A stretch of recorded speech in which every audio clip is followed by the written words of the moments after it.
26, Saturday, I believe, September 3rd.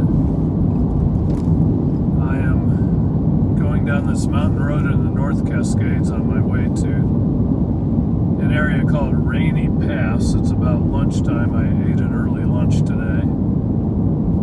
And at Rainy Pass, there is a segment of the Pacific Crest Trail. I did not know when I came up here that it was so close to me. I knew it was in northern Washington. As you know from my previous videos, I did a segment of it a couple days ago, further to the south, and I thought that was it for the PCT, but it's not.